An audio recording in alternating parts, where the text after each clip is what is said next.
सुनिए डॉक्टर श्याम सुंदर पाराशर जी की यह अनमोल कथा। आज की सप्तम दिवसीय कथा के भाग 2 के अंतर्गत भक्तों आप लोग भगवान की उस परम विचित्र लीला को सुनिए जिसमें प्रभु स्वयं यह कहते हुए दिख रहे हैं कि इस समस्त ब्रह्मांड को किस प्रकार से चलाना है यह सब मैं पहले से ही तय करके रखता हूँ। इस रहस्य को आप लोग जाने भक्तों। श्री राधे राधे। चरणों में बारंबार प्रणाम है। तो जब भी कोई संकट आवे तो इसके द्वारा भगवान से प्रार्थना करनी चाहिए। इस मंत्र से तो भगवान वो संकट हरण करते हैं। बहुत प्रसिद्ध है ये।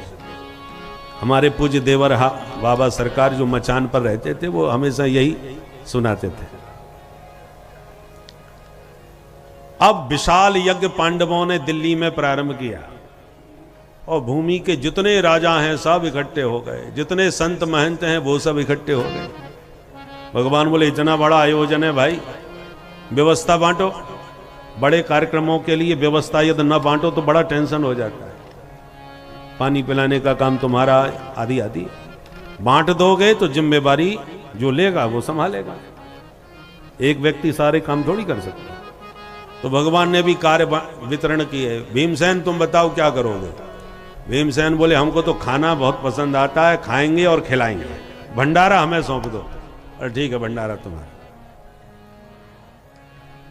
भंडारी भीमसेन जैसा होना चाहिए। बढ़िया खाने वाला ही बढ़िया खिला पाता है। और 2 पुड़ी की जिसकी खुराक हो, केवल 2 पुड़ी ही खा पाता हो, उसको यदि आपने परोसने के लिए भेज दिया तो तीसरी पुड़ी में 3 बार पूछेगा कब भाई साहब एक और चल जाएगी। अरे अभी खाना प्रारंभ किया तूने, अभी से पूछना चालू किया। बढ़िया खाने वाला तो वैसे ही भूखा उठ जाएगा। इसलिए बढ़िया खाने वाला ही बढ़िया खिलाता है। भीमो महान साध्यक्ष। दुर्योधन को खजांची बनाया। लेन देन हिसाब किताब तुम रखो। कर्णो दाने महामना। दानवीर कर्ण से कहा जो साधु संत महंत विद्वान सब आएंगे उनकी कैसे किसकी कितनी विदाई होनी चाहिए, जिम्मेवारी तुम्हारी।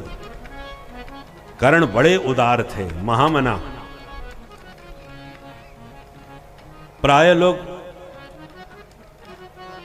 एक खजांची बनाते हैं ना, झोली वाला, रुपया लेकर। शादी विवाहों में देखा जाता है। जहां आप बताओगे कि हाँ पंडित जी कहेंगे दक्षिणाम समर्पयामि, कुछ यहाँ चढ़ा दो, कम से कम 100 रुपया चढ़ा दो, तो वो 50 ही चढ़ाए निकालेगा। खजांची प्राय चुन करके महाकंजूस को बनाया जाता है कि कोई 500 मांगे तो 200 ही निकाले। ऐसा प्राय व्यवहार में देखा जाता है। परंतु जब सत्कर्म कर रहे हो आप तो उदार मना व्यक्ति को ही खजांची माने झोली सौंपनी चाहिए। तो पांडवों का यज्ञ है, उसमें सभी सम्मिलित होने आए हैं, सार्वजनिक हो गया। मुख्य रूप से मुखिया तो पांडव ही हैं। तो दुर्योधन को तो खजांची बनाया, लेन देन का हिसाब करने वाले, और विदाई का काम कर्ण को दिया। जो कर्ण परम उदार हैं। कर्ण जैसा दानी कोई हुआ नहीं, परम दानी था।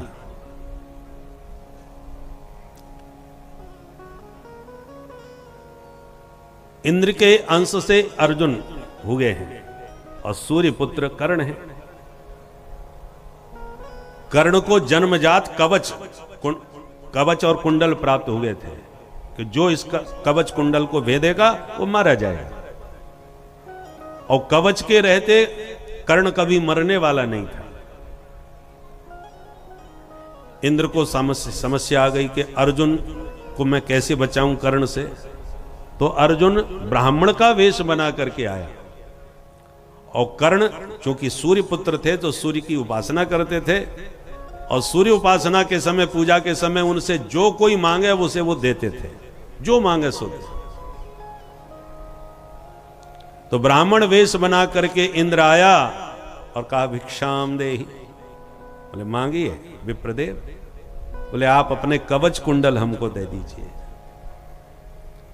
तो जो शरीर के साथ ही पैदा हुए थे वो कवच कुंडल दोनों उसने चीर करके अपने शरीर से निकाल करके दान कर दिए और ब्राह्मण को विमुख नहीं होने दिया। इतना महादानी था कर्ण।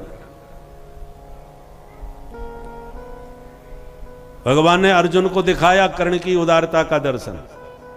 जब कर्ण घायल हो गया था और पड़ा हुआ था, मरा नहीं था, उस अवस्था में भगवान एक विप्र वेश बना करके उसके पास आए। बोले, राजन, गरीब ब्राह्मण हूं, कुछ हमें दान कर दो। कर्ण का नियम था, कोई ब्राह्मण खाली हाथ मेरे यहां से नहीं लौट सकता, आया है तो कुछ ना कुछ दूंगा। अब चूंकि घायल है, कुछ बचा नहीं है, क्या दान करे, और ब्राह्मण खाली हाथ न चला जाए। तो उसके दांत में सोना लगा। एक सोने का दांत लोग लगवा लेते हैं, तो दांत में जो सोना लगा था, तुरंत एक पत्थर से जोड़ से मुंह मारा, दांत उखड़ के नीचे गिरा और उसको धो करके साफ करके ब्राह्मण को वह सोना दान किया। खाली हाथ न जाने पावे, जो सोना था वही दांत का निकाल करके भगवान ही परीक्षा लेने आए थे, उसको उनको दिया। अर्जुन को भगवान ने दिखाया, अर्जुन देखो, मरते मरते अपना व्रत नहीं तोड़ा, ऐसा परम महादानी दानवीर कर्ण है। तो ऐसे उदार मना को झोली सौंपनी चाहिए, ताकि कंजूसी ना दिखावे, कृपणता ना दिखावे।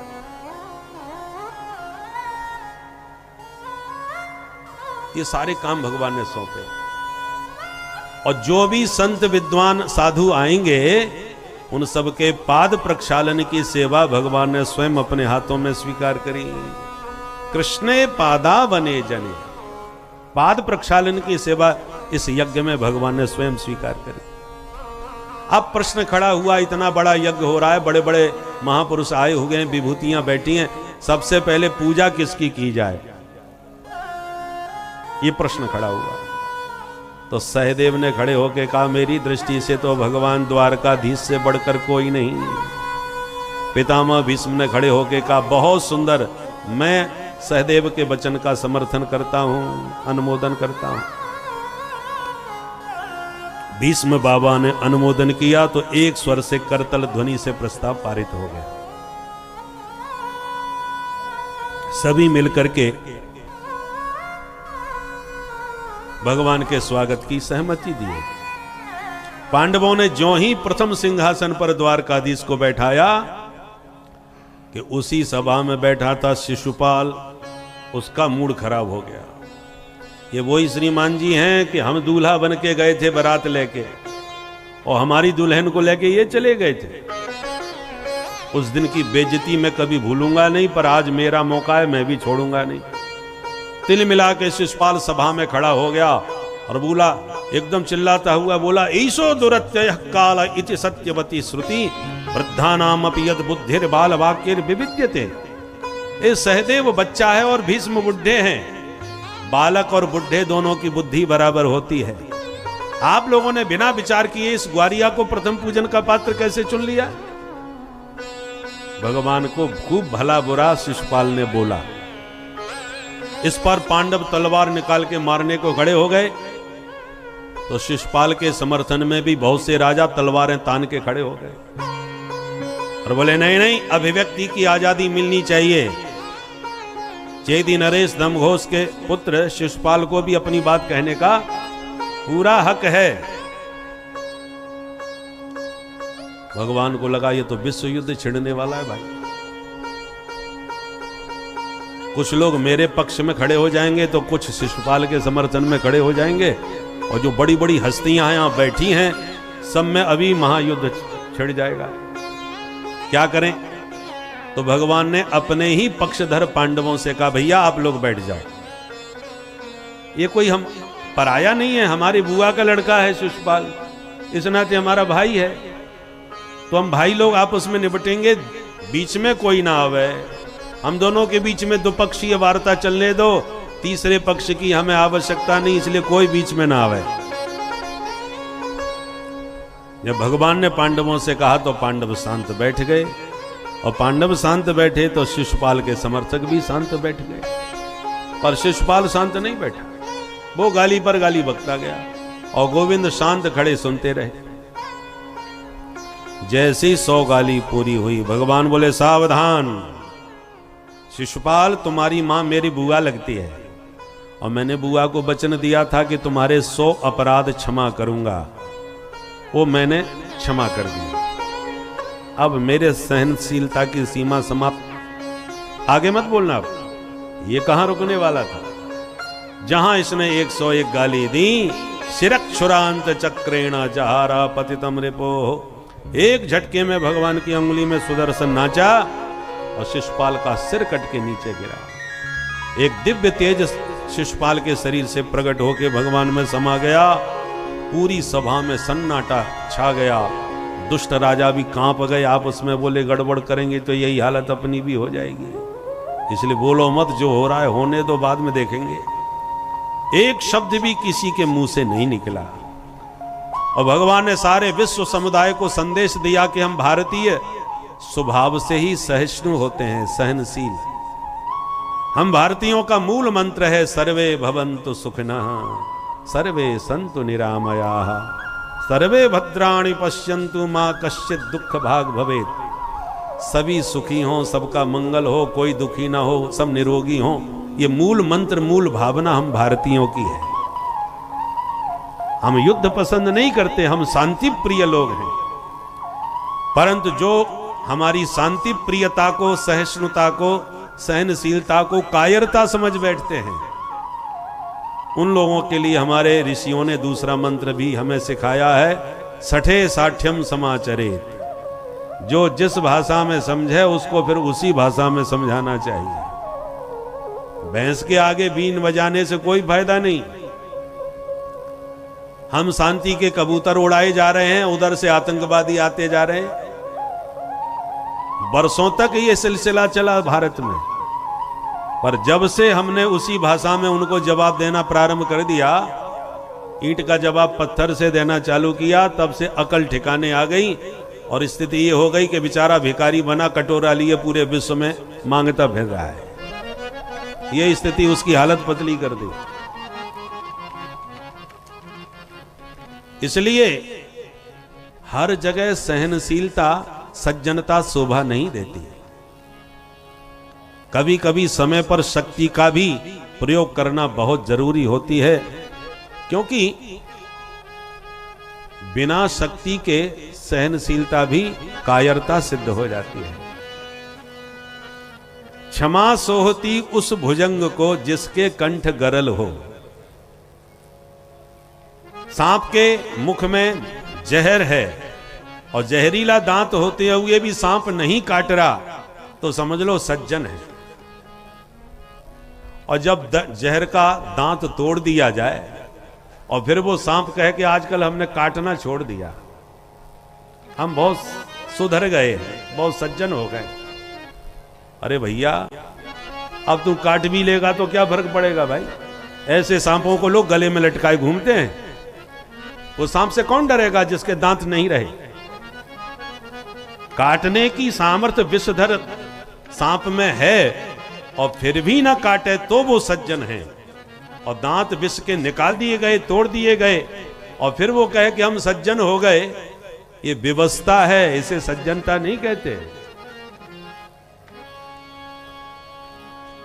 इसलिए सम्मान समाज में उसी को मिलता है जो शक्तिशाली होता है, और शक्ति विहीन व्यक्ति का कोई सम्मान समाज में नहीं होता।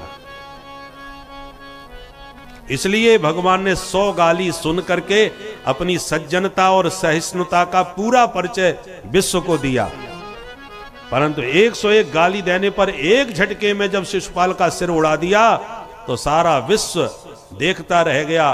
किसी ने एक शब्द भी नहीं मुंह से निकाला, क्योंकि सब जान गए कि हमारा भी यही हाल हो सकता है। इसलिए समय पर शक्ति का प्रयोग परमावश्यक होता है, नहीं तो तुम्हारी कायरों में गिनती हो जाएगी। समय पर तो शक्ति आवश्यक है। युद्ध को टालने की कोशिश करना हो चाहिए, परंतु जब युद्ध अनिवार्य लगे, अपने सम्मान अपने राष्ट्र हित के लिए और राष्ट्र सम्मान के लिए यदि हमें युद्ध का सामना करना पड़े तो ये व्यवस्था को किनारे कर देना चाहिए। युद्ध है सम्मान की रक्षा के लिए तो युद्ध भी करना पड़ता है, राजधर्म है, क्षत्रिय धर्म है। युद्ध जब सामने आ गया तब अर्जुन सन्यास की बातें करने लगा, मुझे लड़ना भिड़ना पसंद नहीं, मैं भिक्षा मांग लूंगा। भगवान ने कहा कायर कहीं के, जब शत्रु सामने खड़ा है तब तू कायरता की भाषा बोल रहा है। भगवद गीता में भगवान ने अर्जुन को नपुंसक कह के फटकार दिया। युद्ध से बचने का भरपूर प्रयास करना चाहिए। युद्ध के परिणाम क्या हैं आप देख ही रहे हैं। किसी देश में युद्ध हो रहा है उसका प्रभाव पूरे विश्व में पड़ रहा है। इसलिए युद्ध किसी के हित में नहीं होता। हारने वाला तो बर्बाद हो ही जाता है और जीतने वाला भी न जाने कितना बर्बादी कर देता है। कदाचित युद्ध कोई जीत भी गया, राजा कोई देश युद्ध जीत भी जाए तो सोचिए जीतने के लिए उसने अपने अपने कितनों को खोया है। कितने लोग मारे, कितने सैनिक शहीद होते हैं तब कोई युद्ध जीता जाता है। विजयी राजा तो प्रसन्न होता है पर जो सैनिक शहीद होते हैं उसके घर में तो मातम मनता है कि नहीं। इसलिए युद्ध किसी के हित में नहीं होता। परंतु जब लाख प्रयास करने पर भी युद्ध न टले तो फिर युद्ध से भागना भी कायरता होती है, फिर सामना करना चाहिए। इसलिए अर्जुन से भगवान ने डांटते हुए कहा, भाई मैं भी शांति दूत बन के गया था तुम्हारी तरफ से पांडवों को, कौरवों को समझाने के लिए। मैंने तो कहा कि भाई आधा राज्य नहीं दे सकते तो 5 गांव ही दे दो, तब भी वो राजी नहीं हुए।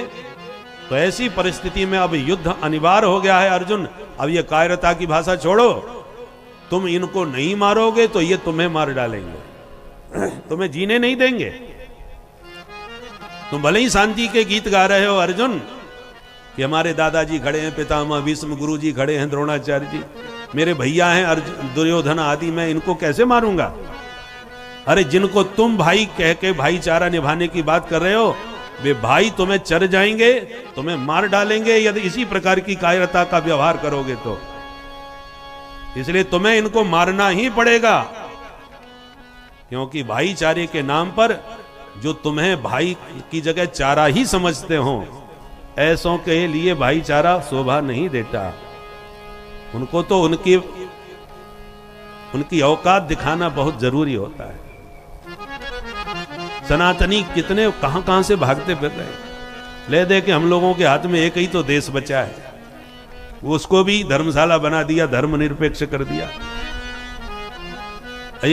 कश्मीर से भागे, बंगाल से भागे, कहां कहां से भागते फिर रहे हिंदू। और भारत से भगाए जाओगे तब कहां जाओगे बताओ। ऐसी परिस्थितियों में भागना समाधान नहीं है। राष्ट्र हित के लिए, सनातन धर्म की रक्षा के लिए डट करके खड़े होकर के शत्रु का सामना करना ही आवश्यक है। सामना नहीं करोगे, डट के नहीं खड़े होगे तो भागते भागते इस धरती में तुम्हारे लिए कोई जगह नहीं रह जाएगी। इसलिए भगवान ने एक शत्रु को समाप्त करके शिशुपाल को दंड दे करके सारे उद्दंडों को समझा दिया कि हम सज्जन जरूर हैं पर कायर नहीं हैं। धोखे में मत रहना। 100 गाली सुन लिए इसका मतलब हम कायर हैं। सठे साठ्यम समाचरित का संदेश देना भी हमें आता है। सारे शत्रु शांत रहे, किसी ने कुछ गड़बड़ नहीं किया। पांडवों का यज्ञ बड़े आनंद के साथ संपन्न हुआ। बोल भक्त वत्सल भगवान की। हरि अनंत, हरि कथा अनंता। परीक्षित, भगवान के चरित्र अनंत हैं। अब तुम बोलो क्या सुनना चाहते हो। तब परीक्षित ने कहा, महाराज आपने एक से एक अद्भुत चरित्र सुनाए, किंतु भगवान का एक नाम है दीनबंधु। तो क्या भगवान ने कभी किसी दीन को अपना बंधु बनाया भी था कि केवल नाम के ही दीन बंधु है? तब सुखदेव जी को सुदामा जी की याद आ गई और 2 अध्यायों में बड़ा ही दिव्य सुदामा जी का चरित्र सुनाया। सुदामा का मतलब क्या होता है? सु माने सुंदर, दाम माने धन। सुंदर धन है जिसके पास, उसका नाम सुदामा। हमारे पास जो धन है वो सुंदर नहीं है, कमाने में बहुत कष्ट होता है, सुरक्षा में और ज्यादा टेंशन होता है, और ज्यादा खर्च हो जाए तो और ज्यादा कष्ट होता है। इसलिए ये धन हमेशा कष्ट ही देता रहता है। आए दुखम व्यये दुखम दुखम च परिरक्षणे। सुंदर दाम क्या है? जिस दाम को पा करके भक्तिमती मीरा नाच उठी। कबीरदास जैसे संत कहते हैं, निर्धन सब संसार है, धनवंता नहीं कोई, धनवंता सोई जानिए, जाके राम नाम धन हो। असली धनवान वह है जिसके पास राम नाम की पूंजी है।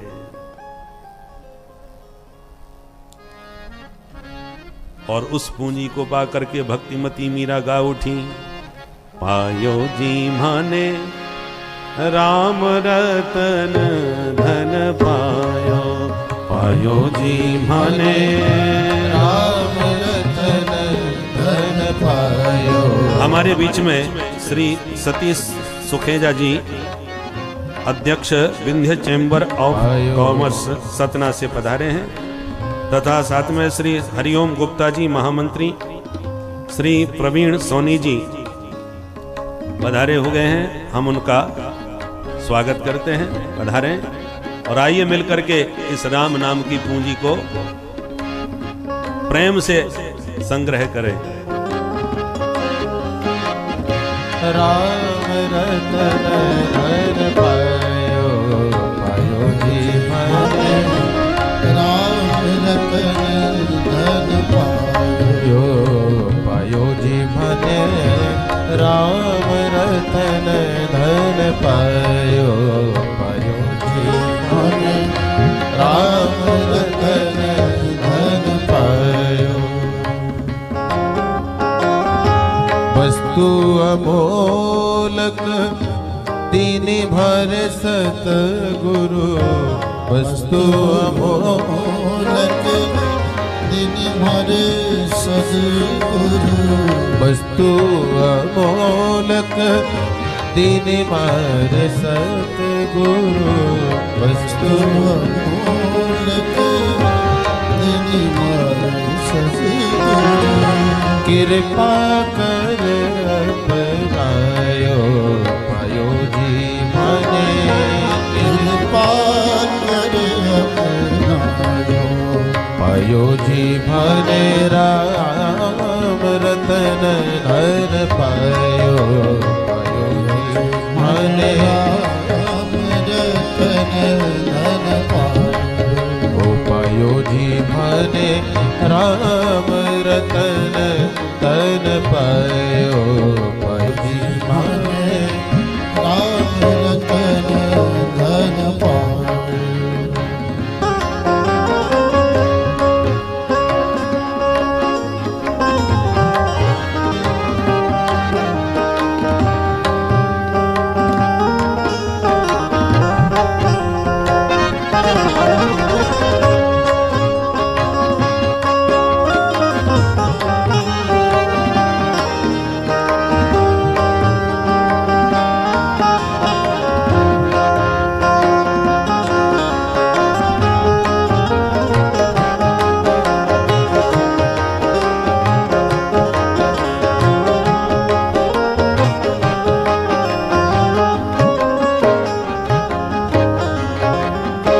जन्म जन्म की पूंजी पाई, जन्म जन्म की पूंजी पाई,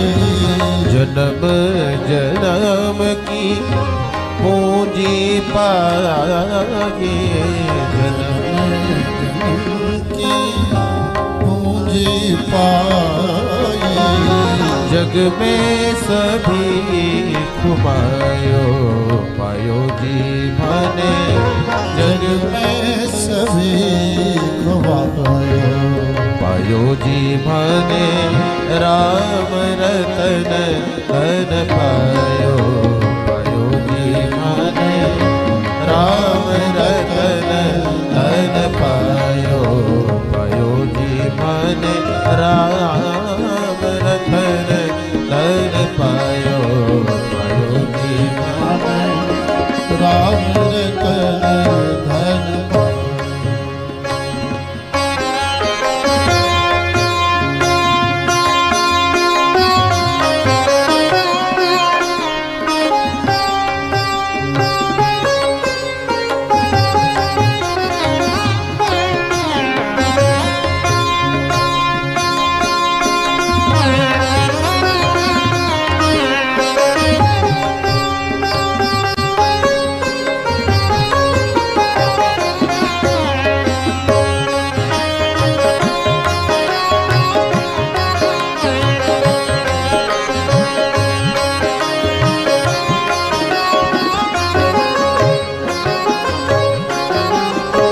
खर्चे न कोई चोर न लेवे खर्चे न कोई चोर न लेवे खर्चे न कोई चोर न लेवे खर्चे न कोई चोर न लेवे चोर न लेवे आहे चोर न लेवे चोर न लेवे आहे चोर न लेवे खर्चे न कोई चोर न लेवे खर्चे न कोई चोर न लेवे दिन दिन बढ़त सबायो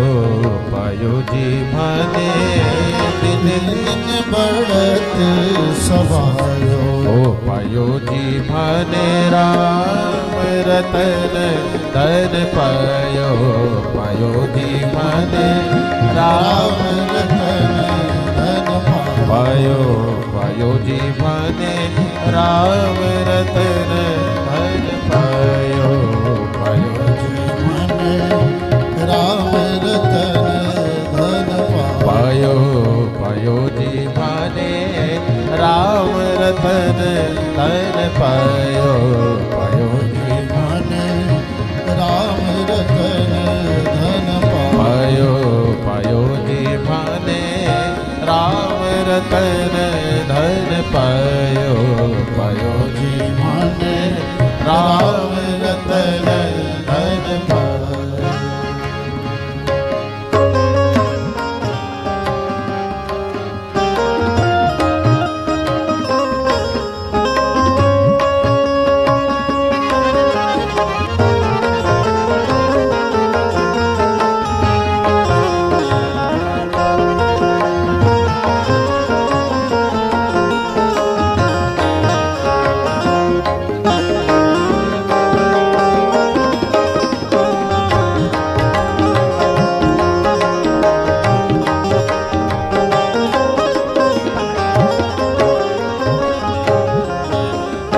सत की नाम केवटिया सतगुरु सत की नाम केवटिया सतगुरु सत की नाम केवटिया सतगुरु सत की नाम केवटिया सतगुरु केवटिया सतगुरु केवटिया सतगुरु गुरु सत की नाम केवटिया सतगुरु सत की नावे केवटिया सतगुरु भव सागर तरी आयो पायो जी मने भव सागर तर आयो ओ पायो जी मने राम रतन धन पायो पायो जी मने राम रतन धन पायो जी मने राम रतन धन पायो पायो जी मने राम रतन धन पायो पायो जी मने राम रतन धन पायो पायो जी मने राम रतन धन पायो।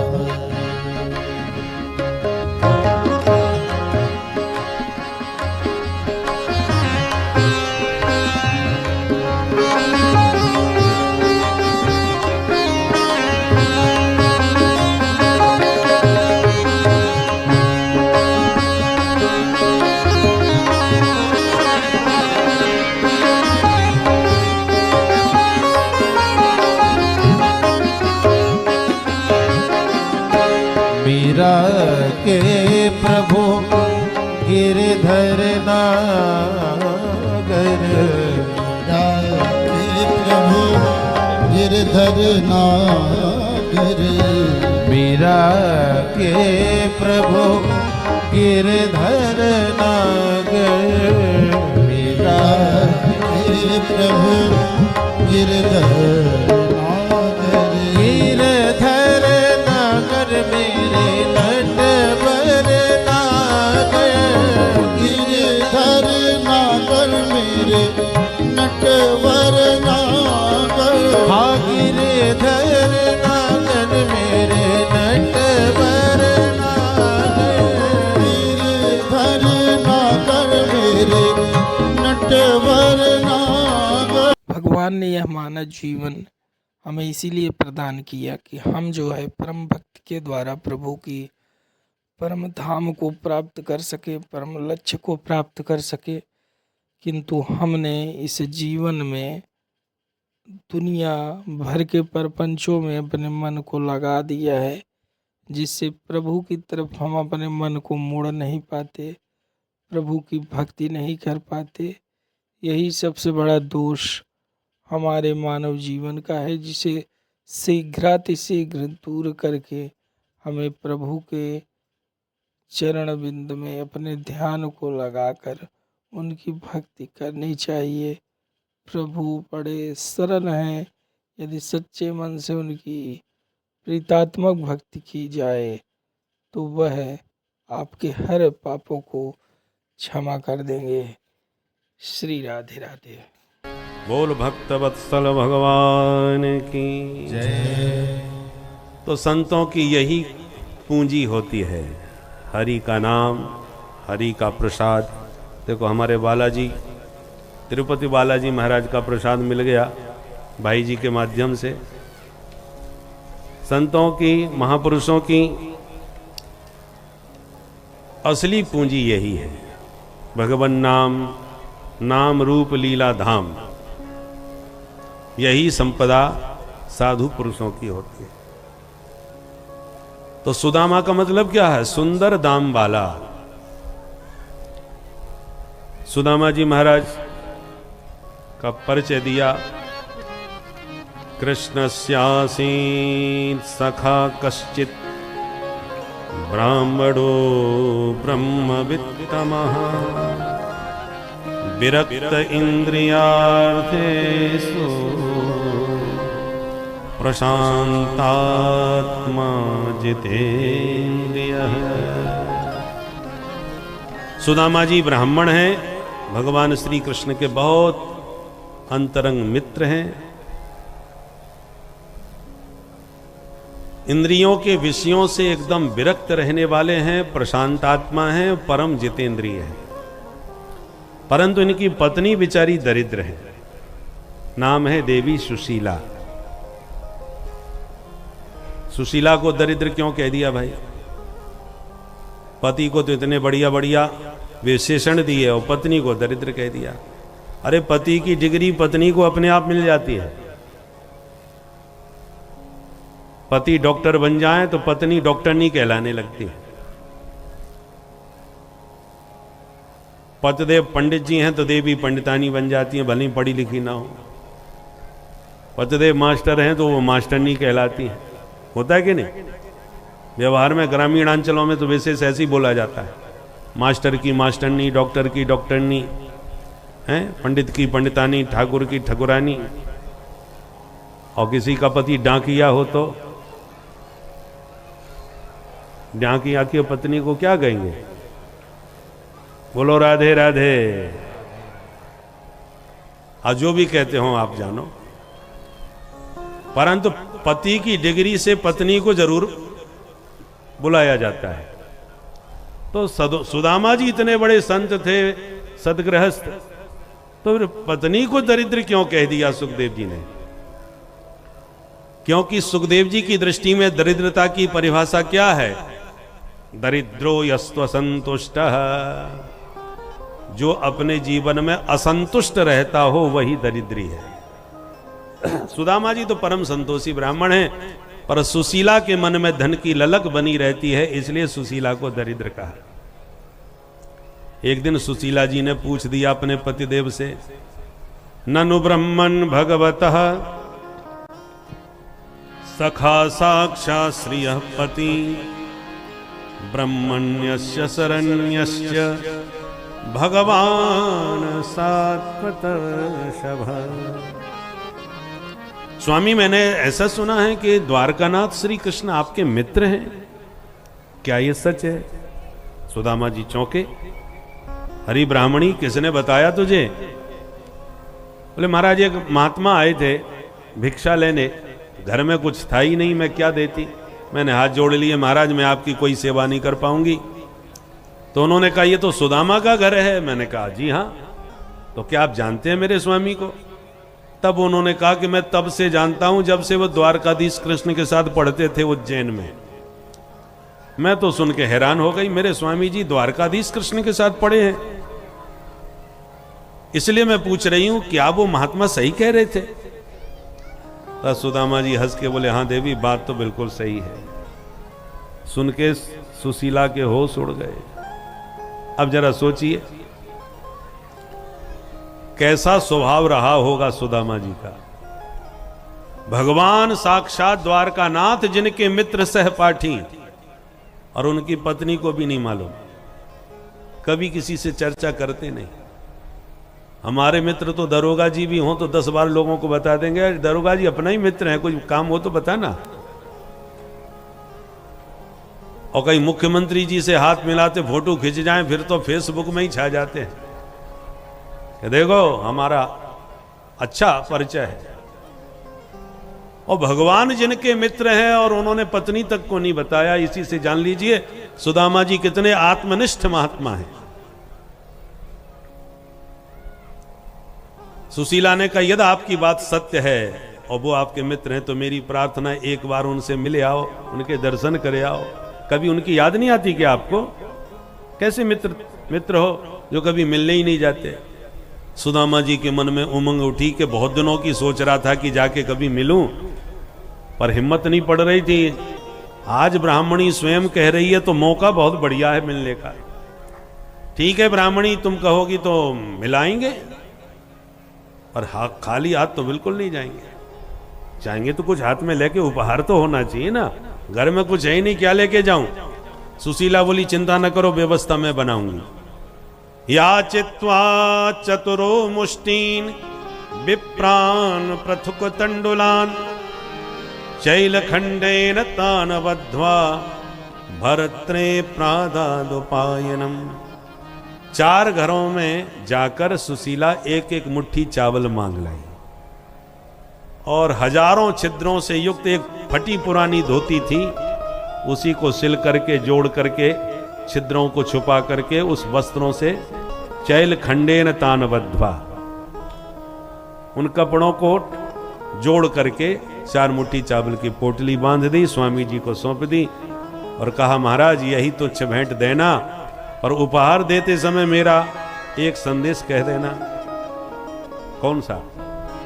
एक मास द्वय पाख में 2 एकादशी होए, सो प्रभु दीन दयाल ने नित्य प्रतिदीन ही मोहे। हे दीन दयालु, आपके सभी भक्त महीने में 2 बार एकादशी का व्रत करते हैं, पर मेरे ऊपर आपकी ऐसी कृपा बरस रही है सरकार कि हमारे घर में तो 12 मास एकादशी बनी रहती है। जिस दिन खाने को कुछ नहीं दिखता तो हम समझ लेते हैं कि आज एकादशी है। कभी इस घर में द्वादशी भी आएगी क्या? बस इतना कह देना। सुदामा जी ने कहा ठीक है देवी, तेरी बात भी कह दूंगा। बगल में पोटली दबाए सुदामा जी चल दिए। मन में एक ही विचार, अयम ही परमो लाभ उत्तम श्लोक दर्शनम। ब्राह्मणी का उद्देश्य जो भी हो, पर मेरा तो एक ही परम लाभ है, बरसों बाद द्वारकानाथ के दर्शन होंगे। भाव में भरे सुदामा जी चल दिए। चलते चलते थक गए, वृक्ष की छांव में सो गए। भगवान ने ऐसी लीला करी कि उठा के द्वारकापुरी में ही सुला दिया। निद्रा भंग हुई तो राहगीरों से पूछने लगे, भैया जी यहां से द्वारका कितनी दूर हो गई? राहगीर मुस्कुराए, अरे बाबा आप द्वारकापुरी में ही खड़े हो, ये देखो ना द्वारकापुरी के ऊंचे ऊंचे महल। ओहो यही द्वारका है? तो ये बताओ भैया मेरो कन्हैया यहाँ कहाँ मिलेगा? बोले कन्हैया कौन है बाबा? उनका कोई पता ठिकाना मालूम है? सेक्टर नंबर, गली नंबर, मोहल्ले का नाम, मकान नंबर कुछ याद है? सुदामा जी बोले ये सब मोई कछू ना मालूम, मैंने तो ऐसी सुन रहा कि वो द्वारका को राजा है। द्वारका को राजा? हाँ देख भाई, मेरे बचपन को मित्र है तो लाड़ प्यार से मैं बातें कन्हैया बोलूं, वैसे नाम बाको पूरा कृष्ण है। जो कृष्ण नाम सुना तो सभी राहगीर मुंह ताकने लगे सुदामा जी का। अरे महाराज आप किसका नाम ले रहे हो? वो हमारे राजाधिराज हैं, वो हमारे भगवान हैं, मालिक हैं, उनका नाम कोई ऐसे लेता है क्या? अरे महाराज उनका नाम बड़े आदर से लेना चाहिए। श्री श्री 1008 श्री महाराजाधिराज गोविप्र प्रतिपालक भगवान द्वारकानाथ श्री कृष्णचंद्र जी महाराज, ऐसे बोलिए। सुदामा जी तो घबरा गए, भैया तेने तो बड़ो लंबो चौड़ो नाम सुनाई दियो। अच्छा ये बताओ अब वो तुम्हारे वो भगवान मिलेंगे कहाँ? राहगीर बोला बाबा ये चले जाइए, जितने भी पंक्तिबद्ध आपको भव्य महल दिख रहे हैं सब हमारे सरकार के हैं। हजारों महल हैं उनके, पर ब्राह्मणों के बड़े भक्त हैं हमारे सरकार, इसलिए आप संकोच मत करना, जाओ प्रेम से मिलो। अब सुदामा जी के हृदय में हर्ष भी है इस ऐश्वर्य को देखकर, और भय भी है कि न जाने मिलेंगे कि नहीं। हिम्मत करके रुक्मिणी के महल में घुस गए। मूल के अनुसार तो भीतर पहुंच गए, परंतु नरोत्तम जी ने जो सुदामा जी का चरित्र गाया है उसको भी साधु समाज ने स्वीकार किया है। द्वारपालों ने निवेदन किया, भगवान आपका कहां से आगमन हुआ है? सुदामा जी ने कहा भैया अपने मालिक से बस इतना बताए दो कि तुम्हारे बचपन के मित्र ब्राह्मण सुदामा मिलवे क्यों आए हैं। वो मिलना चाहेंगे तो मिल लेंगे, नहीं चल देंगे। आप मित्र हो हमारी सरकार के, विराजो महाराज हम अभी सूचना देते हैं। आश्चर्यचकित द्वारपाल भीतर गया, प्रभु को प्रणाम करके बोला सरकार इस दास को इस दरबार की सेवा करते बहुत वर्ष बीत गए, पर जो विभूति आज दरवाजे पर खड़ी है ऐसी विभूति पहले कभी देखने को नहीं मिली इस दरबार में। ऐसा कौन है भाई? परिचय दिया। शीस पगान झगा तन में, प्रभु जाने को आहे बसे के ही ग्रामा। धोती फटी सिलटी दुपटी, और पाए उपान की नहीं श्यामा। द्वार खड़ो तुझ दुर्बल देख, रहो चक सो वसुधा अभिरामा। पूछत दीन दयाल प्रधान, बतावत आपनो नाम सुदामा। जो सुदामा नाम प्रभु के कान में पड़ा, द्वारकानाथ सिंहासन से कूद पड़े और इतने वेग से दौड़े कि पादुका पहनना भूल गए। शरीर की सुध बुध नहीं रही, सभा में हड़कंप मच गया। द्वारपाल घबरा गया कि ये कौन आ गया भाई, जिसका नाम सुन के हमारे महाराज ऐसे उतावले होकर के भाग रहे हैं। सभासदों को लगा कोई बहुत बड़ी महान हस्ती आज आने वाली है, इसलिए सरकार उसकी अगवानी के लिए स्वयं भाग के गए। अरे बड़े बड़े महापुरुष आते हैं, सरकार हमको भेजते हैं, पर आज स्वयं गए हैं उसके स्वागत में, इसलिए चलो हम लोग भी स्वागत की तैयारी करें। सारी सभा स्वागत के लिए सावधान खड़ी हो गई और उधर सुदामा जी किंग कर्तव्य विमूढ़ अनेक संकल्प विकल्पों में खोए खड़े हैं। दौड़ते हुए द्वारकानाथ ने जैसे ही दूर से दर्शन किए, भाग करके तुरंत सुदामा जी को प्रभु ने उठा के हृदय से लगा लिया। बोल दीन बंधु भगवान की जय। दोनों मित्र एक दूसरे के कंठ लग कर के इतने आनंद मग्न हो गए कि दोनों का कंठ अवरुद्ध हो गया, शरीर शिथिल हो गया, रोमांच कंटकित देह हो गया। भगवान गदगद भाव से सुदामा जी का हाथ पकड़ के भवन के भीतर लाए, निज सिंहासन पर लाके सुदामा जी को बैठाए। रुक्मिणी को प्रभु ने आंखों से इशारा किया, जल्दी जल लेके आओ, चरण धोने हैं। रुक्मिणी भवन में भागी पानी लाने को। भगवान बैठ गए सुदामा जी के चरणों में और सुदामा जी के दोनों चरण उठा के अपनी गोदी में रख लिए। पीतांबर से धीरे धीरे चरणों में लगी धूल मिट्टी साफ करने लगे। चरणों के तलबे पर धीरे धीरे हाथ फेरा तो पता चला अनगिनत कांटे चुभे हुए हैं। सुदामा जी को उन कांटों का भान ही नहीं। भगवान एक एक करके कांटा निकालने लगे। कांटा निकलता है तो साथ में रक्त निकल पड़ता है। ऐसे रक्त रंजित सुदामा जी के चरणों को देखकर द्वारकानाथ इतने द्रवित हो गए कि जब तक रुक्मिणी जल लेके भीतर भवन से आती, तब तक द्वारकानाथ के दोनों नयनों से इतना नीर बहा कि प्रभु ने अपने नेत्र जल से ही सुदामा जी के दोनों चरण पूरी तरह धो डाले।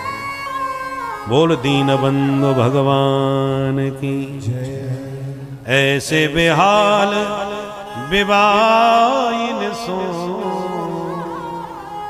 पग कंटक जाल लगे पुनि जोए।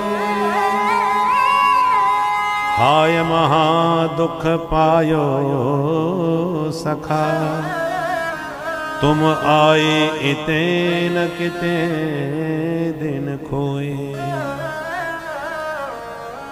देख सुदामा की दीन दशा, करुणा करके करुणा निधि रोए।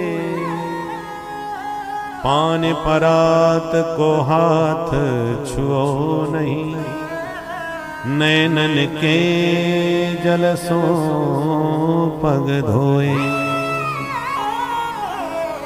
प्रीतो विमुंचयन बिंदु, नेत्राभ्याम पुष्करे क्षण।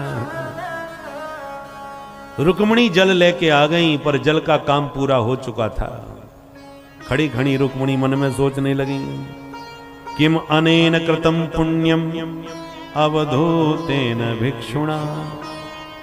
देखने में तो ये भिक्षुक अवधूत है, पर अपने जीवन में इसने क्या पुण्य किया होगा जो इतना बड़ा सौभाग्य सरकार इसको दे रहे है।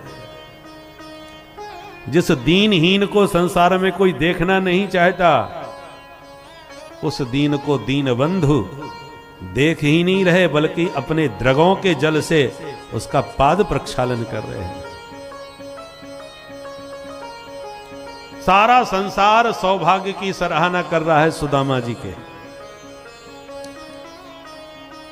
भगवान ने देखा सुदामा जी सहमे हुए सकुचे हुए बैठे हैं, तो भगवान ने हाथ पकड़ के कहा, मित्र अंतःपुर में चल के थोड़ा आराम कर लो। और रुक्मिणी को चरणोदक देते हुए कहा, देवी इस पवित्र जल से आज मैं भी पवित्र हो गया, जाओ पूरे घर आंगन को पवित्र कर दो। और रुक्मिणी वो चरणोदक लेके भवन के भीतर गई।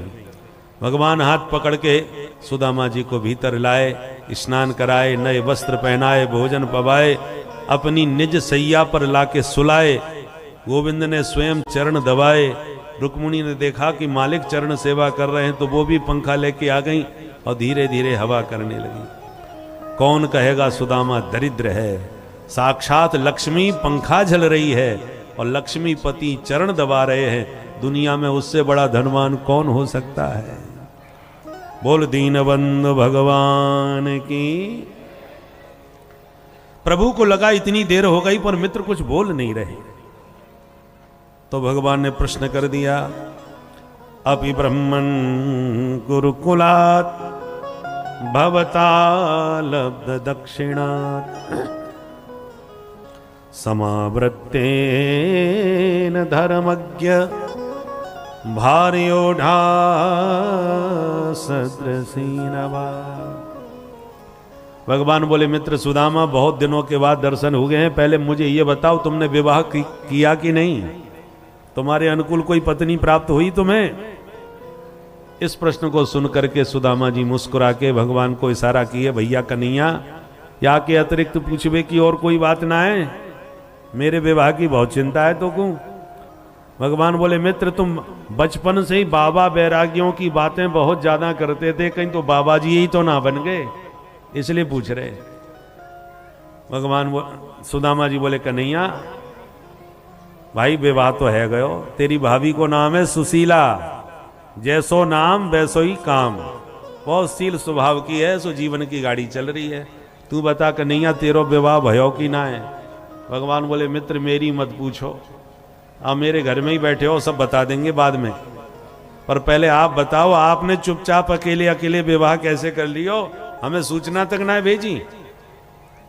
सुदामा जी बोले, रहने कन्हैया तू को बुलावो, कोई हंसी खेल है, आज हमारे बड़े भाग हैं जो तेरे दर्शन मिल गए। भगवान बोले, ऐसी बातें मत करो, बुलाए होते तो हम जरूर आते। अच्छा ये बताओ, भाभी जी तो कब हमारी चर्चा करी? सुदामा जी बोले, सांची कहूं तो तेरी भाभी नहीं भेजो है। भगवान बोले, अच्छा तो भाभी के भेजवेते आए हो, तब तो भाभी जी ने मेरे ताई कछू ना कछू तो जरूर भेजो हो। अब सुदामा जी की धड़कन तेज भई, ये इतना बड़ो राजा महाराजा और मेरे पास 4 घर के मांगे भाई टूटे फूटे चावल, मैं याकू कैसे बताऊं? तो बगल में पोटली दबाई ली, छुपा ली और हाथ जोड़ के बोले, अरे कन्हैया भैया हम कहाँ ला सकें तेरे ताई? भगवान बोले, ऐसी बातें मत करो, लाए हो तो दो, नहीं मना कर दो। सुदामा जी बोले, मना कर तो रहे, हम कछू ना लाए भाई। भगवान हंस करके बोले, मित्र तुम्हारी पुरानी आदतें अभी ठीक ना भाई। मतलब? बोले, याद है जब हम दोनों भैया एक बार जंगल में लकड़ी बीनने गए थे? हाँ कन्हैया याद आ गई भैया। अरे बादना कितना भयंकर पानी बरसो, पूरा जंगल पानी से भर गए, हम तो रास्ता भटक गए, एक दूसरे का हाथ पकड़ के जंगल में एक वृक्ष के नीचे पूरी रात बिताई। भगवान बोले, सब कुछ याद है। तब तो ये भी याद होगा मित्र सुदामा, उस दिन रात भर तुम्हारे दांत कितनी जोर से कटकटाते रहे सर्दी में। सुदामा जी समझ गए ये तो कोई पोल पट्टी खोल बेवारो है हमारी, तो तुरंत प्रसंग बदल दिया। अरे कन्हैया छोड़ इन बातन को, वो विद्यार्थी जीवन के आनंद ही कछु और हो।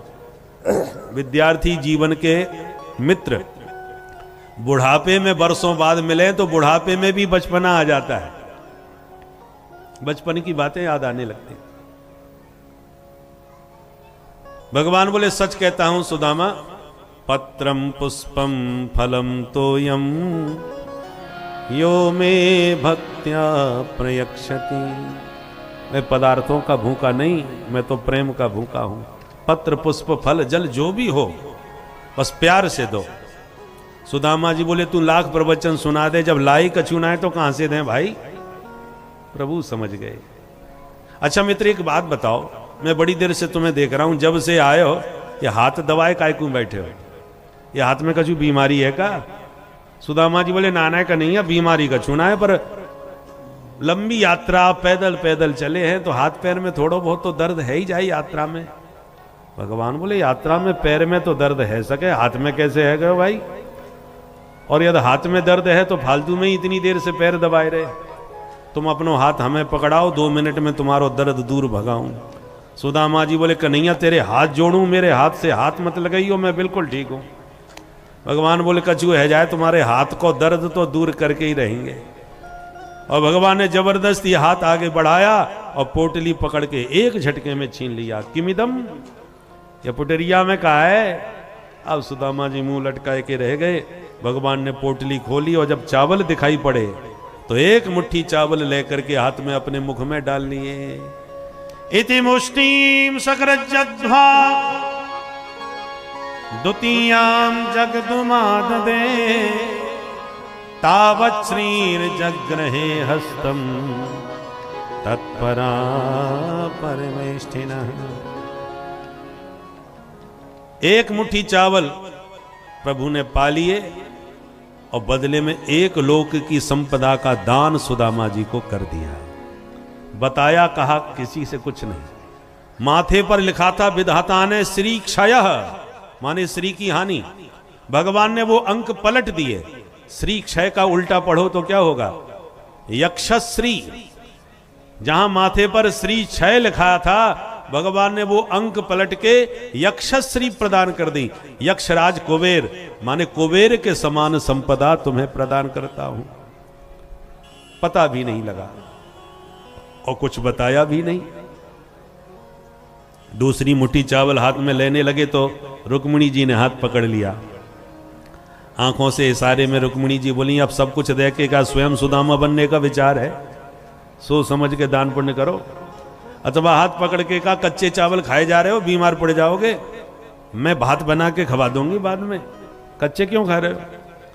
अथवा हाथ पकड़ के कहा महाराज ये दिव्य महापुरुष का प्रसाद है, प्रसाद हमेशा सबको बांट के पाना चाहिए, अकेले अकेले थोड़ी खाया जाता है, हमको भी तो प्रसाद मिले इसमें से।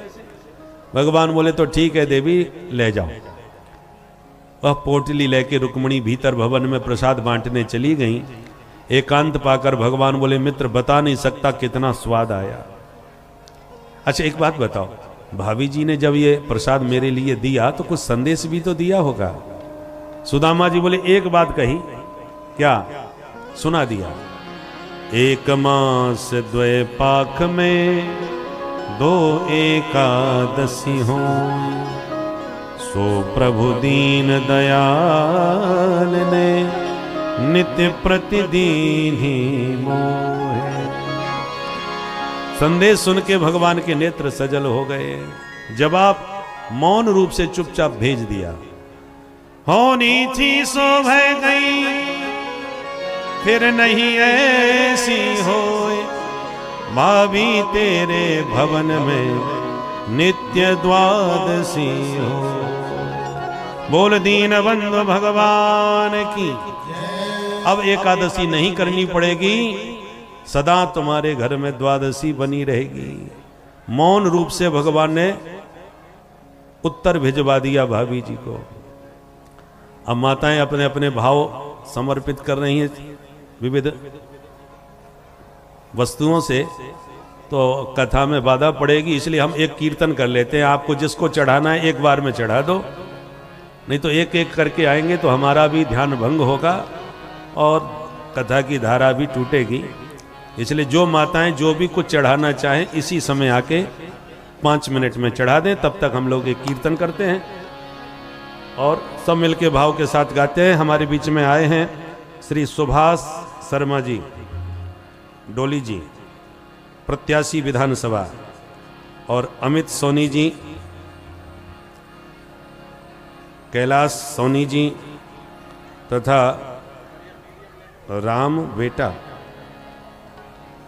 कुशवाहा जी जिला संघ चालक, तथा डॉक्टर सीता शरण गौतम जी व्याख्याता ग्रामोदय, अभय महाजन जी संगठन सचिव जी, जो भी महापुरुष आए हैं उन सबका अभिनंदन करते हैं, स्वागत करते हैं। और आइए मिलकर के अब आप भी सुदामा जी की तरह अपने मन को द्वारकाधीश के दरबार में लेके चले। अरे पार करेंगे नैया भज कृष्ण कन्हैया, पार करेंगे नैया भज कृष्ण कन्हैया, पार करेंगे तेरी नैया, भज कृष्ण कन्हैया। पार करेंगे नैया, भज कृष्ण कन्हैया। कृष्ण कन्हैया दाऊ जी के भैया, कृष्ण कन्हैया दाऊ जी के भैया। कृष्ण कन्हैया रास रचैया, कृष्ण कन्हैया रास रचैया। पार करेंगे नैया, भज कृष्ण कन्हैया। पार करेंगे नैया, भज कृष्ण कन्हैया। पार करेंगे नैया, भज कृष्ण कन्हैया। जय हो।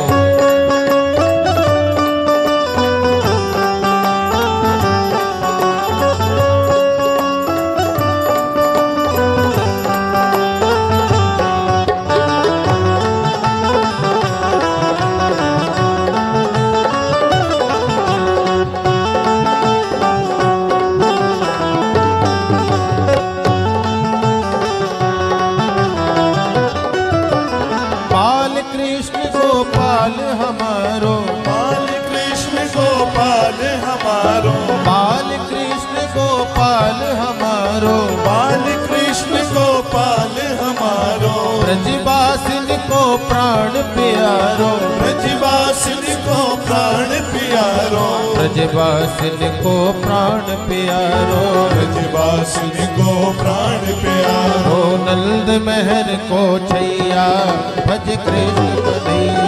नंद महर को छैया, भज कृष्ण कन्हैया। पार करेंगे नैया, भज कृष्ण कन्हैया। पार करेंगे नैया, भज कृष्ण कन्हैया। जय हो।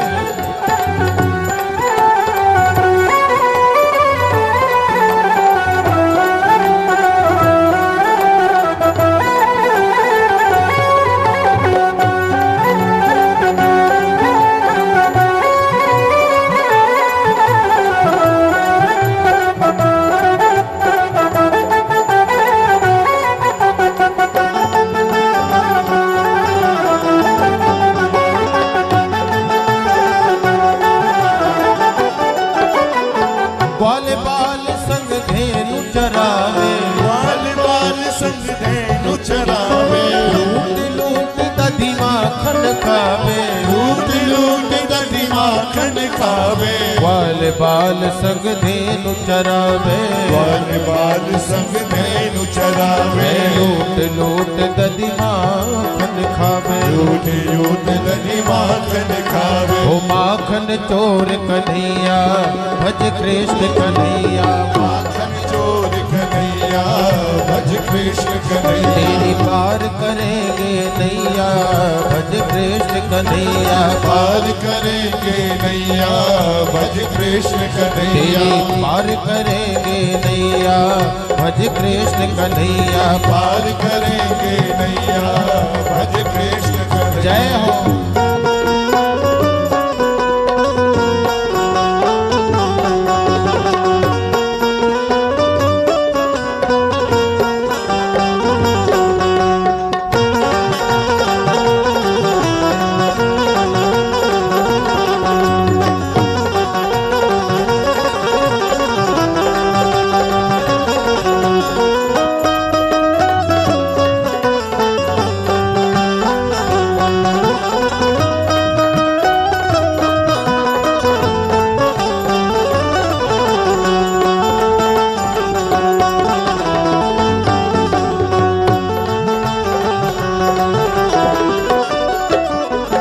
गोपिन के संग रास रचायो, गोपिन के संग रास रचायो।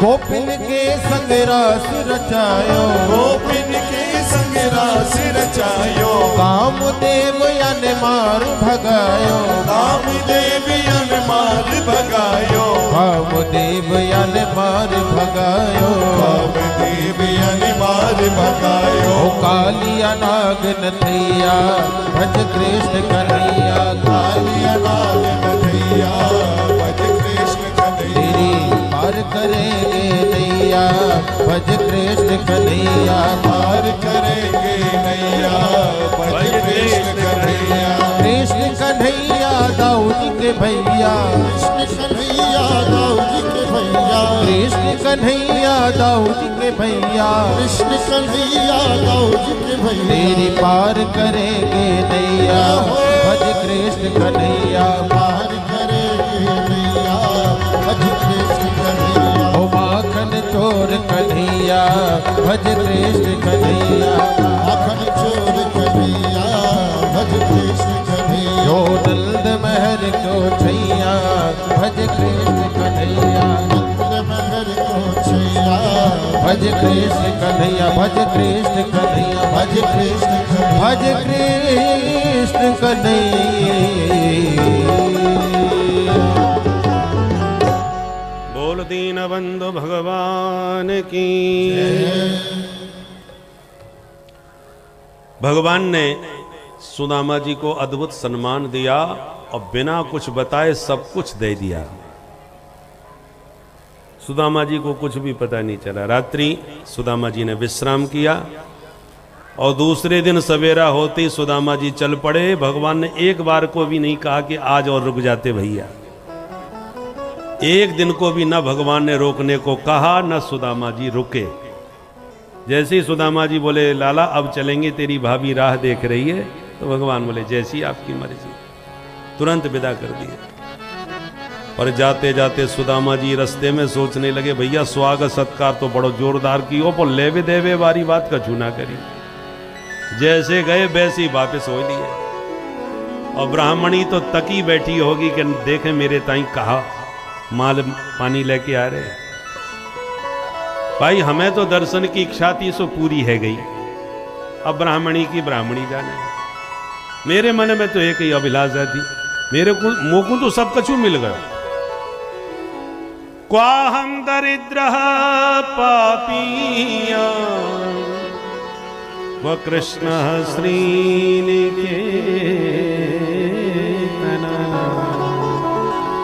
ब्रह्म बंधुरते स्माहम बाहुभ्याम परिरम्भिता। मेरे जैसे दीनहीन मलिन ब्राह्मण को दौड़ के द्वारकानाथ ने हृदय से लगाया, बड़े भाई से भी बड़ा आदर दिया। इससे बड़ी संपत्ति मुझे और क्या चाहिए।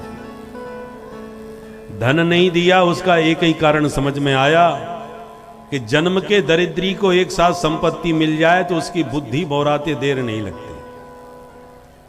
सबसे ज्यादा गड़बड़ी बुद्धि में धन से ही आती है। बोतल का नशा तो रात भर में उतर जाता है और सवेरे फिर नॉर्मल हो जाता है, पर जो संपत्ति का नशा है वो हमेशा सिर चढ़ा रहता है, उसकी गर्मी कभी नहीं उतरती। तो प्रभु ने विचार किया ये जन्म का दरिद्री ब्राह्मण है, सम्मान दे दिया इतना ही बहुत है। संपत्ति और दे दूंगा तो बुद्धि खराब हो जाएगी, फिर भजन भजन कुछ नहीं करेगा। इसलिए धनम में भूरि ना ददात। प्रभु ने इसलिए मुझे धन बहुत नहीं दिया। ऐसा विचार करते सुदामा जी जब घर पहुंचे तो जहां पर उनकी झोंपड़ी थी वहां इतना विशाल महल देखा कि सुदामा जी तो घबरा गए। महेंद्र भवनम यथा, ऐसा लगा जैसे देवराज इंद्र का महल हो। अब सुदामा जी चक्कर काटने लगे, भैया जगह तो ये हमारी यही है, और रातों रात इतना बड़ो महल कौन को बन गयो भाई। मालूम पड़े काऊ राजा महाराजा को ये जगह भाई गई सो हमारी झोंपड़ी तोड़वाई दी और अपनो महल बनाए लियो। चलो झोंपड़ी गई तो गई, पर पंडितानी कहाँ चली गई। अब ब्राह्मणी कहाँ बेचारी रोती फिर भटकती फिर रही होगी। अब महल के चक्कर काटने कौन ते पूछे कि कहाँ गई ब्राह्मणी हमारी। सुदामा मंदिर देख डरे, सुदामा मंदिर देख डरे। घबराए हुए सुदामा जी। यहाँ तो थी मेरी टूटी झुपड़िया, यहाँ तो हरी मेरी टूटी झुपड़िया, यहाँ तो थी मेरी झोपड़िया। यह तो हती मिली टूटी झुपड़िया। अब कंचन महल खड़े सुदामा। कंचन निर्धन को भी राजा बना दे, प्रभु असंभव को भी संभव कर दे। भक्ति में वो शक्ति है कि आप इस संसार के मालिक भी हो सकते हैं, आप इस ब्रह्मांड के स्वामी भी हो सकते हैं। छोटी मोटी चीज तो छोड़िए, अखिल ब्रह्मांड नायक ही जब आपके साथ हो गया तो और ही क्या पूछना। इसलिए भक्ति में बहुत शक्ति है। अपने मन को यदि भक्ति में आप किसी भी समय लगाते हैं, इससे आपका उद्धार ही होना शुरू हो जाएगा। समस्त लोकों में आपकी ही चर्चा होगी। एक समय ऐसा आएगा कि देवता भी आपसे मिलने के लिए तरसेंगे। तो यह सब प्रभाव सिर्फ और सिर्फ आपको भक्ति से मिल सकता है। इसीलिए अपने मन को समझाइए कि हे मन, तू सब संसार के विघ्न बाधाओं आडंबरों को का त्याग करके उस परम करुणामयी प्रभु के ध्यान में लग जा, भक्ति में लग जा, जिससे अपने साथ साथ समस्त वंश का भी कल्याण हो जाए। भक्तों, श्री राधे राधे। तो रास्ता खाली करके किनारे में एक तरफ हाथ जोड़ के खड़े हो गए सुदामा जी, और सुशीला छमछम करती हुई आई, चरणों में प्रणाम करके सुदामा जी की आरती करने लगी। सुदामा जी बेचारे हाथ जोड़ के डरते डरते बोले, देवी जी आपको परिचय। सुशीला बोली, धन्य महाराज, ऐसे सखाते मिले क्या मोये भूल गए। चौंक करके सुदामा जी ने सुशीला का मुंह देखा तो आंखें फटी रह गई। अरे सुशीला, तेरे दो दो चुटीला। हे भाग्यवान, वो तो अपनी आंखन पे विश्वास ही ना। भैया रुपया पैसा आवे तो सकल सूरत सब बदल जावे, काले से गोरे है जाए, चेहरा चमक जाए। सुदामा जी हक्के बक्के से बोले, एक बात बता देवी, ये चमचमाती तन पे साड़ी, ये दमदमाती सोने की थारी, इतनी ऊंची ये महल अटारी, ये सब कहां से आ गए तेरे पास? कौन दिए? सुशीला बोली, आपके सखाने का चुना समझायो आपको, ये सब द्वारकानाथ प्रभु की कृपा कोई कमाल है। अब सुदामा जी को बात समझ में आई। अरे ब्राह्मणी, ये कन्हैया बड़ो छलिया है। क्यों? अरे हम इतनी दूर बातें मिलवे गए, पर विदाई में फूटी कौड़िया ब्राह्मण के हाथ पे धर के ना दे, विदा करी वाने, और तू ना गई ना आई, घर बैठी माला माल है गई। सच में कन्हैया हमारो घनश्याम है। घनश्याम बादलों का भी नाम है। आकाश के बादल भी घनश्याम, तो हमारा मुरली वाला भी घनश्याम। ऊपर के घनश्याम भी सांवले, तो हमारा बंसी वाला भी सांवला। वो भी नील नीरधर हैं, ये भी नीलांबुज श्यामल कोमल अंगम है। वो जल बरसाते हैं तो ये भी कृपा बरसाते हैं। बादल दिन में बरसते हैं तो सबको दिखते हैं इतना पानी बरस गया, और कभी कभी चुपचाप रिमझिम करके रात में भी फुहारें छोड़ के चले जाते हैं, पता ही नहीं चलता कब बरस गए। ऐसी गोविंद की कृपा भी दिन रात बरस रही है। कुछ कृपा समझ में आती है, कुछ समझ में भी नहीं आती कि कैसी कृपा है। हम पर कितनी कृपा बरस रही है, जरा कल्पना करके देखो। भगवान कहने ही नहीं आएंगे, पर आप सोचिए, मनुष्य शरीर मिला, ये बिना कृपा के थोड़ी मिला है। कबहू की कर करुणा नर देही, देत ईस बिनु हेतु सनेही। ठाकुर जी ने विशेष कृपा करी, तब आपको यह मनुष्य शरीर मिला।